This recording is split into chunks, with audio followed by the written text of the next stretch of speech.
ஒழிப்பதில்லை என்று தம்முடைய உள்ளத்திலே சொன்னார். தேவன் உள்ளத்துல என்ன சொன்னாரு?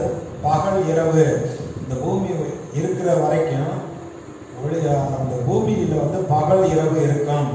அதே போல கோடை காலம் மாரி காலம் இருக்கும், விதைப்பு அறுப்பு அது இருக்கும் அப்படின்னு ஒரு மாறாத பிரமாணத்தை தேவன் அங்கே சொல்லிவிட்டார். அப்ப தேவன் ஒரு பிரமாணத்தை வைத்திருக்கிறார் என்றால் அந்த பிரமாணத்தை மீறுகிற பொழுது நம்முடைய வாழ்க்கையில அங்கே நஷ்டம் உண்டாகிறது. மழையில நனையக்கூடாதுன்னு நமக்கே தெரிகிறது. அதுல நனைஞ்சு சளி பிடித்துட்டா அதுக்கப்புறம் 2 நாள் கஷ்டப்பட வேண்டியது நம்ம தான். அப்ப மழையில நனையக்கூடாது அப்படின்னு இருக்கிறப்ப அதை மீறுகிற பொழுது நமக்கு ஒரு தண்டனை மாதிரி வந்து விடுகிறது. வேதத்துல புதிய ஏற்பாட்டில் பார்த்தீங்கன்னா ரோமர் 8வது அதிகாரம் 2வது வசனத்துல பலவிதமான பிரமாணங்கள் இந்த பூமியிலே செயல்படுகிறது. புவியீர்ப்பு விசை அது ஒரு பிரமாணம். அதுபோல பாவங்கிறது அது மரணத்தை கொண்டு வரக்கூடிய ஒரு பிரமாணம். பாவத்தின் சம்பளம் மரணம். ஆனா இயேசு கிறிஸ்துவை ஏற்றுக்கொள்கிற பொழுது ஆவியின் பிரமாணம் பாருங்க, இந்த பாவம் மரணங்கிற அந்த பிரமாணத்திலிருந்து நம்மை விடுதலை ஆக்குகிறது. உயிர்ப்பு விசதான் எவ்வளவு பேர் பொருள்களை மேல தூக்கி போட்டாலும் அது கீழே தான் வருது, அந்த பிரமாணம் இருக்கிறது. ஆனா ஏரோப்ளேன் பாருங்க, ராக்கெட் பாருங்க, எத்தனை டன்னு வெயிட்டை ஏற்றி கொண்டு இன்னொரு பிரமாணத்துல மேல எத்தனை ஆயிரம் அடி உயரத்துக்கு பறக்க வேண்டுமோ அந்த அளவுக்கு பறக்கும்படியாக ஒரு பிரமாணம் செயல்படுகிறது. அதுக்கு அந்த பிரமாணம் தூக்கு பிரமாணம். அப்படி அதுபோல இந்த கர்த்தருடைய வார்த்தை இந்த சமுதாயத்துல இந்த உலகத்துல தேவனுடைய நாம மகிமைக்காக நன்மையும் ஆசீர்வாதம் உண்டாக்கத்தக்கதாக இந்த பிரமாணத்தின் அடிப்படையிலே நாம் செயல்பட வேண்டும். இரக்கம் உள்ளவன் இரக்கம் பாராட்ட வேண்டும். கொடுங்கள் அப்பொழுது உங்களுக்கு கொடுக்கப்படும். ஆவிக்கென்று விதைக்கிறது, அது ஆவியினாலே நித்திய ஜீவனை பெற்றுக் கொள்கிறோம். மாம்சத்துக்கென்று விளைக்கிறது, மாம்சத்தினாலே நாம் அழிவை சம்பாதிக்கிறோம். சிநேகம் உள்ளவன் சிநேகம் பாராட்ட வேண்டும். அப்படி சிநேகம் பாராட்டுகிற பொழுது சகோதரனில் அதிகமாக சிநேகிக்கிறவர்கள் உண்டு. சமயத்தில் இருக்க தூரத்தில் இருக்க சகோதரனை காட்டிலும் சமயத்தில் இருக்க அயலானை வாசி. கர்த்தருடைய வார்த்தை இப்படியெல்லாம் போதிக்கிறது. துன்மார்க்கன் உனக்கு முன்பாக எடுத்து மட்டும் உன்னுடைய வாயை கடிவாளத்தினாலே அடக்கிக் கொள்ளுங்கள் என்று சொல்லுகிறார். தேவன் வானத்தில் இருக்கிறார், நீ பூமியில இருக்கிறாய், உன் வார்த்தைகள் சுருக்கமாய் இருப்பதாக. எப்படி நம்ம ஞானமாய் நடந்து கொள்ள வேண்டும்?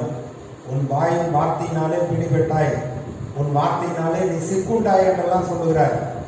சகோதரிடத்துல துன்மார்க்கனுக்கு முன்பாக, பெற்றோருக்கு முன்பாக, அதிகாரிக்கு முன்பாக எப்படி நடந்து கொள்ள வேண்டும் என்று தேவன் இப்படி எங்க வேத புஸ்தகத்துல பிரமாணங்களை வைத்திருக்கிறார்.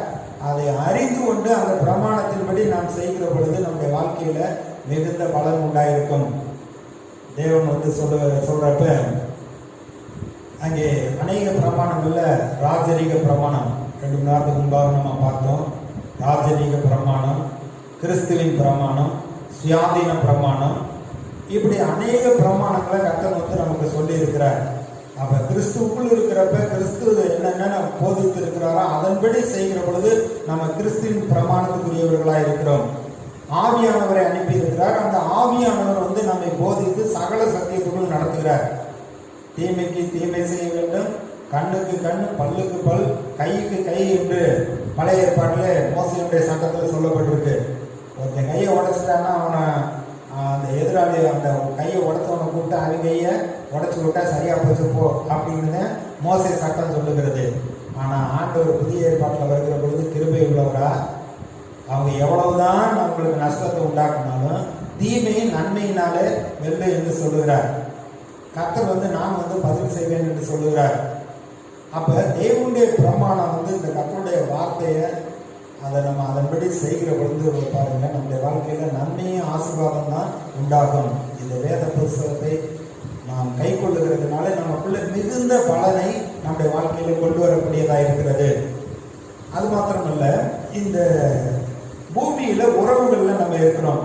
பெற்றோர், மாமா, அத்தை, இன்னும் நண்பர்கள், உறவினர்கள், சபை மக்கள், இப்படி கர்த்தருடைய பிள்ளைகளோடு நம்ம உறவில இருக்கிற பொழுது அனுதின வாழ்க்கையில நமக்கு அறிந்தவர்களோ அறியாதவர்களோ எல்லாரிடத்திலும் எப்படி நடந்து கொள்ள வேண்டும் என்று வேதம் நமக்கு நன்றாக போதிக்கிறது.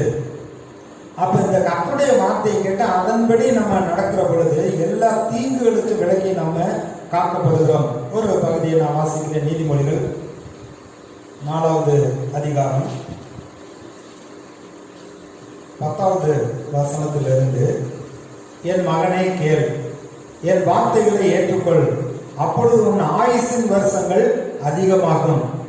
இன்னைக்கு சிறு வயதில் குறைந்த வயதிலே அவங்க மறிக்கிறார்கள் என்றால் துன்மார்க்குடைய ஆலோசனை கேட்டு பாவிகளுடைய வழி நடந்து பரியாசக்காரன் உட்கார்ந்த இடத்துல உட்கார்ந்து அவர்கள் தேவனற்ற முறையில துன்மார்க்கமாக அக்கிரமக்காரராக ஜீவிக்கிறது நிமித்தம் வியாதியை வருவித்துக் கொள்கிறார்கள், மரணத்தை தங்களுக்குள்ளே வருவித்துக் கொள்கிறார்கள், வாழ்க்கையை தோல்வியில முடிந்து விட்டதினாலே வாழ்க்கையை முடித்துக் கொள்கிறார்கள். ஆனா கர்த்தர் என்ன சொல்றார்? என் வார்த்தையை ஏற்றுக்கொண்டு அப்பொழுது உன்னுடைய ஆயுசு நாட்கள் அதிகமாகும். ஞான மார்க்கத்தை நான் உனக்கு போதித்தேன், செவ்வையான பாதைகளில் உன்னை நடத்தினேன். நீ அவைகளில் நடக்கும் போது உன் நடைகளுக்கு இடுக்கண் உண்டாவதில்லை, நீ அவைகளில் ஓடினாலும் இடற மாட்டாய். இந்த கர்த்தருடைய வார்த்தையை அறிந்து கொண்டு அதில் நடந்தாலும் சரி ஓடினாலும் சரி அங்கே இடர்கள் கிடையாது. புத்திமதியை உறுதியாய் பற்றிக்கொள், அதை விட்டு விடாதே, அதை காத்துக்கொள், அதுவே உனக்கு ஜீவன். துன்மார்க்குடைய பாதையில் பிரவேசியாதே, தீயோருடைய வழியில் நடவாதே, அதை வெறுத்து விடு, அதன் வழியாய் போகாதே, அதை விட்டு விலகி கடந்து போ. பொல்லாப்பு செய்தாலே அவர்களுக்கு நித்திரை வராது, அவர்கள் யாரையாகிலும் விலப்பண்ணாதிருந்தால் அவர்கள் தூக்கம் கலைந்து போகும். அவர்கள் ஆகாமியத்தின் அப்பத்தை புசித்து கொடுமையின் ரசத்தை குடிக்கிறார்கள். நீதிமான்களுடைய பாதை நடுப்பொருள் வரைக்கும் அதிகமாய் பிரகாசிக்கிற சூரிய பிரகாசம் போல் இருக்கும். துன்மார்களுடைய பாதையும் காரிருளை போல் இருக்கும். தாங்கள் இடறுவது இன்னதில் என்று அறியார்கள். என் மகனே, என் வார்த்தைகளை கவனி, என் வசனங்களுக்கு உன் செவியை சாய், அவைகள் உன் கண்களை விட்டு பிரியாது இருப்பதாக, அவைகளை உன் இருதயத்திலே காத்துக்கொள். அவைகளை கண்டுபிடிக்கிறவர்களுக்கு அவைகள் ஜீவனும் அவர்கள் உடலுக்கெல்லாம் ஆரோக்கியமாம். எல்லாருக்கும் அவளோடு உன் இருதயத்தை காத்துக்கொள், அதனிடத்திலிருந்து ஜீவ ஊற்று புறப்படும். அப்ப கர்த்தருடைய வார்த்தை என்ன சொல்லுகிறது? இவருடைய வார்த்தையை கேட்டு இவருடைய சத்தத்துக்கு கீழ்ப்படிந்து இதன்படி நாம் செய்கிற பொழுது துன்மார்க்கமான அக்கிரமக்காரர்கள், பாவிகள், மற்றவர்களுக்கு நஷ்டம் உண்டாக்க விரும்புகிறவர்கள், அவர்களுடைய வழிகளுக்கெல்லாம் நீங்களாக்கி நாம் காக்கப்படுகிறோம். அது மாத்திரமல்ல, இந்த கர்த்தருடைய வசனம் நமக்கு சுகத்தை கொண்டு வரக்கூடியதா இருக்கிறது. கர்த்தர் வசனத்தை அனுப்பி நம்மை குணமாக்குகிறார். தாவீது சொல்றார், ஆண்டவரே, உனக்கு விரோதமாய் பாவம் செய்யாதபடிக்கு உங்களுடைய வார்த்தையின் இருதயத்தில் வைத்து வைத்தேன் என்று சொல்லுகிறார். உம்முடைய கட்டளைகளை நான் கை கொள்ளுகிறேன், மிகவும் பிரியமாயிருக்கிறேன். நாள் முழுவதும் என்னுடைய தியானம், நான் பரதேசியாய் தங்கும் வீட்டில் உடைய பிரமாணங்கள் எனக்கு கீதங்கள் ஆயின. இதுதான் எனக்கு சந்தோஷம். இதை கை கொள்ளுகிற பொழுது துன்மார்க்கமான ஜனங்களுக்கு விலக்கி நான் காக்கப்படுகிறேன், என் ஆயுசு நாட்களை கூட்டு கொடுக்கிறேன் என்றெல்லாம் தாவீது சொல்கிறார். இங்கேயும் நீதிமொழிகள் அப்படிதான் கர்த்தருடைய வார்த்தை சொல்லுகிறது. அப்ப இந்த கர்த்தருடைய வார்த்தையை கை கொள்ளுகிற பொழுது இது மிகுந்த பலனை நமக்கு கொண்டு வருகிறது. உபாகமம் 28வது அதிகாரத்தில் முதல் 14 வசனத்துல ஒரு குடும்பத்துக்கு இந்த பூமியில சமுதாயத்துல என்ன நன்மை வேண்டுமோ எல்லா நன்மையும் வாக்கு பண்ணியிருக்கிறார்.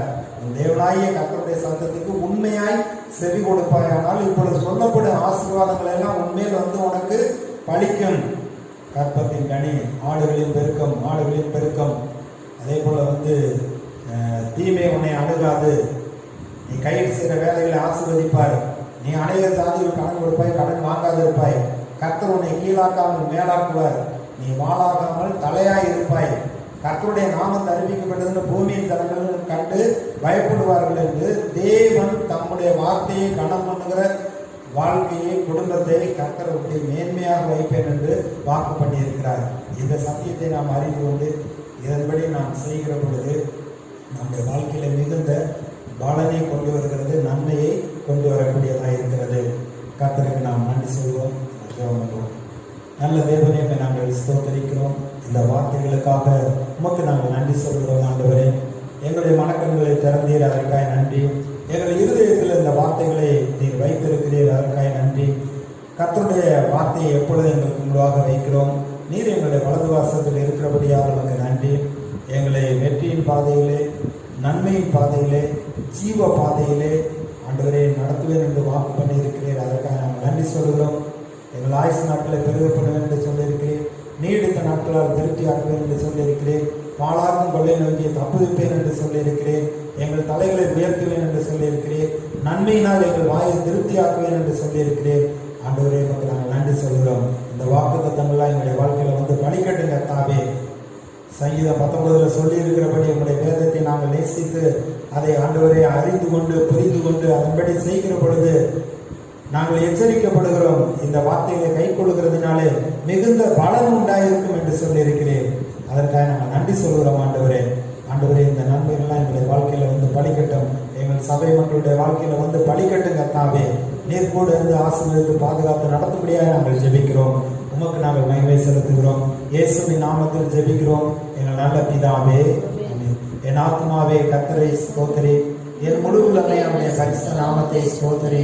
என் ஆத்மாவே கர்த்தரை ஸ்தோத்திரி, அவர் செய்த சகல உபகாரங்களையும் மறவாதே. ஆமென். நம்முடைய கர்த்தராகிய இயேசு கிறிஸ்துவின் கிருபையும் பிதாவாகிய தேவனுடைய அன்பும் பரிசுத்த ஆவியானவருடைய ஐக்கியமும் நம் அனைவரோடும் கூட என்றென்றைக்கும் இருப்பதாக.